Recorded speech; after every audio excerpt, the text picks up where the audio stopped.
I played the Madden 25 beta a little over a month ago, and today I'm going to reveal if the game is worth your hard-earned cash. First, focusing on the gameplay, but we'll get to the craziness in franchise mode soon. The number one thing about gameplay that most people are probably wondering is whether or not it's like College Football 25, and the answer to that is a big fat no. Like, obviously being a football game, like here and there are some similarities, but it does not play as fast as College Football 25 does. Like, there's some differences to Madden 24, obviously, but College Football 25 is just another animal where offense is just crazy. So no, you and your opponent are probably not going to be scoring 60 points a game against each other in Madden just like you are in college, but there are a few different things that feel different in Madden 25 that I totally can tell came from college. So no, it doesn't feel anything like college football, but there's a few similarities sprinkled in there. I feel like the camera angle is a little bit different in Madden 25 than it has been in years past too. Now, one thing within the gameplay I could tell quite a big difference in is the tackling. Now, as you can see from their deep dive, they call it the boom tech. It's supposed to make the tackles a little bit more physics based, and I think we can agree in Madden's past, the tackling's been funky, dude. Just crazy stuff, players falling over, players going inside of other players' nuts. And in the little Madden 25 that I did get to play, I didn't notice too much of that. Like in College Football 25, it feels so much better, but every now and then you'll see some funky stuff happen with the tackling. Kind of how Madden 25 is. It just isn't as bad as what it was like a Madden 24 and prior Maddens. I'd like to thank Home Run Clash 2 Legend Derby for sponsoring today's video. Home Run Clash 2 Legend Derby is a global real-time home run battle game that lets you experience the thrill of baseball in just 90 seconds rather than your normal 9 innings. It's a simple and easy casual batting game and available to enjoy the real-time home run derby with players across the globe at any time. Nothing is more satisfying than hitting some dingers, especially with your own character that you can develop and customize. You can even have real-time battles with users from other countries at any time and even become a national representative for your country. Gameplay's simple, but there's a ton of different home run content like 1v1s, 2v2s, and more. You can even hit some dingers as Albert Pujols. And I have a special event exclusively for my viewers. You can log into Home Run Clash 2 Legends Derby and enter coupon code RBT to receive 100% guaranteed gifts. And you can download Home Run Clash 2 now by clicking the link in my description box below or just simply clicking the link in my pinned comment. And don't forget to use coupon code RBT to receive some special gifts.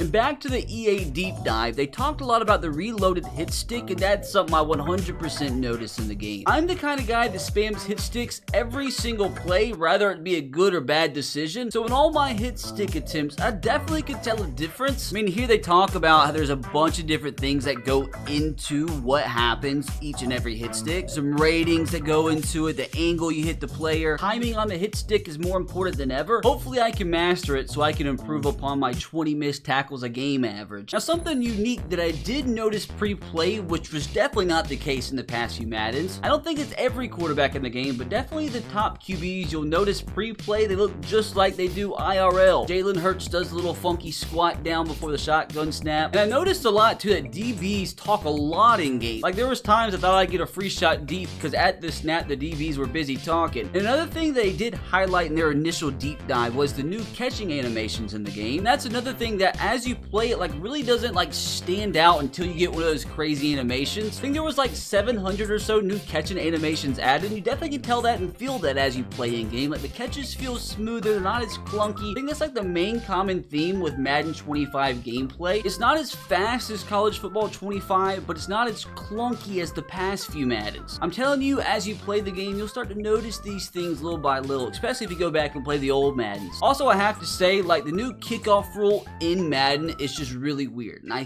think honestly it's harder to bring back kickoffs for touchdowns than ever before. Not like they were ever easy, but overall, when it comes to the Madden 25 gameplay, I think the common sentiment is there's not like a drastic difference from Madden 24, but at the same time you can tell a difference, and the difference that you can tell are definitely positives. But can we take any positives from Superstar mode? Referring back to College Football 25 again, I have to say Superstar mode in Madden 25 25 feels a lot like College Football 25 Road to Glory. It's not like 100% identical, but once you play it a little bit, you'll be able to tell it's made by the same company, which it is. And also another super dope thing you can do with College Football Gaming returning is you can import your Road to Glory character from College Football 25 into Superstar mode. I haven't done it yet, so I can't really tell you anything, but just the mere fact that feature is available is a massive nostalgic dub. Now, something that I would like to point out is the fact that the Combine is very similar to how it was last year. I mean, I guess there's only so many ways you can run a 40-yard dash, but the big change is that the results within the Combine actually matter this year. As you can see from the deep dive, if you grade an A on one of the drills, you get +5 to a specific attribute. I mean, you can potentially get a +5 to your players overall by just acing the Combine. Another big addition to Superstar mode are the quests that they added. Not sure if this is Madden 25 or World of Warcraft, but the quests in Superstar are sort of like the storylines in franchise mode, so they kind of give off the same vibe, but the quests in Superstar mode are a little bit more personable. Even they say in Madden 24 the Superstar quests were generic, which is true, but it also is true that it's a bit better in Madden 25. It actually means something. They're not there just for no reason. I have to say, I didn't play the Superstar Showdown. Like, honestly, I didn't even touch this at all last year, which looks like the only thing they really added was the ability to play your friends in a 3v3, which I guess is cool. Now time for franchise mode, what we all been waiting for. And I have to say, dude, franchise mode in general just looks so much different. Like, from the screen where you select your team from the main menu in franchise, like, it's probably the biggest visual difference we've had since we had the coaches sitting in their office in the background. I will admit, like, some of the new stuff in the main menus is kind of clunky and gets kind of annoying at times, you'll see once you play. But visually, at least it's a bit of a change for once. It's just not copy and paste from last year. I'm talking about the quest in Superstar mode. The storylines in franchise are freaking massive. In years past, specifically last year, the storylines, they were so boring. They were so bad. Like, they were just super lame, like, didn't really do much. It just like was a waste of space. Like, they were just there to be there. Like, they were just there and they had no substance to it. This year, the storylines actually freaking matter. Like, I saw a bunch of different scenarios pop up that can affect this, can affect that. Now, I do have to say some of the storylines, and I mean it, just some of them, do get a little bit repetitive, but it's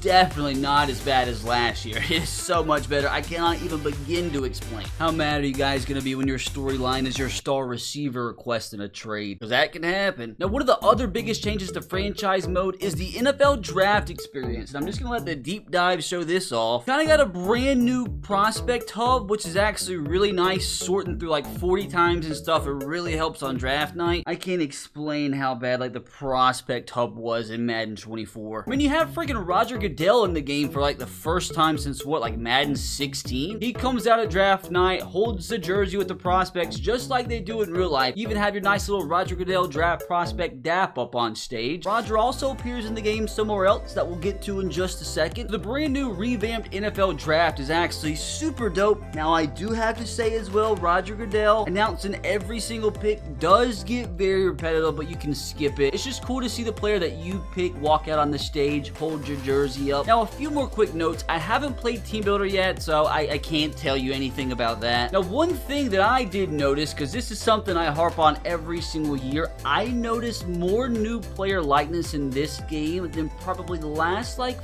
5 Maddens combined. Like, so many player faces that we've been asking for the past few Maddens are actually in the game this time at launch. And for the past few years, we literally only had like 10, maybe 15 new rookies have their face in the game at launch. And this year, I didn't like count or anything, but it's gotta be like close to 30 or 40. Like, never in a Madden 24 game where you're getting like maybe more than one offensive lineman's player face in the game at launch. And this time, we actually have multiple linemen with their face in the game. That's something I feel like EA should harp a little bit more on, is trying to have as many like actual player faces in the game as possible. And they did a better job this year than probably ever before. Now, back to being a deep dive merchant really quick, the in-game presentation in franchise is dope. Like, you have a bunch of stats that you like normally don't see pop up within your franchise. Like right here, you see the quarterback rushing stat leaders for the season. Really clean, kind of looks like exactly how it would be presented in a real game. So it just makes it that much more immersive when you have like actual stats from your actual franchise in season pop up during your game. Also, you probably already saw it in this trailer, but the new Super Bowl celebration, super cool as well. That's what I was referring to. Roger Goodell does give you the Lombardi trophy just like he does in real life. Really funny, because there was one stretch of like 5 Maddens in a row where there was the same exact Super Bowl celebration frame per frame. And I think we've got a new Super Bowl celebration like, what, 2 out of the last 3 years? So that's always a dub. Now, I can't give you all the positive news without at least a small L. I have to say the biggest L that I noticed from Madden 25 was the fact that it seems like the sim engine and playbook still seem to be an issue. If they could ever get that fixed, franchise could actually be a great game mode. Now, overall, when it comes down to it, I really do think Madden 25 has quite a bit of a difference from Madden 24 when you compare how much of a difference there was from like Madden 22 to Madden 23, from Madden 23 to Madden 24. I mean, it's not like drastic changes everywhere, but it was 100% noticeable the amount of additions this game had compared to past Maddens. So not a whole new game or anything, but we take what we can get sometimes. Now, whether or not that's enough for you to spend your money on Madden 25, you're gonna have to make that decision yourself. I already bundled it with College Football 25, we're good. Now let me know in the comment section below if you're buying Madden 25, and if you are, click right here to watch another banger Madden video. While you're here too, dude, subscribe to the channel. Ton of Madden 25 content coming soon. If everybody watching this video subs right now, we could hit 10 million subs by the end of the night. Come on, let's roll.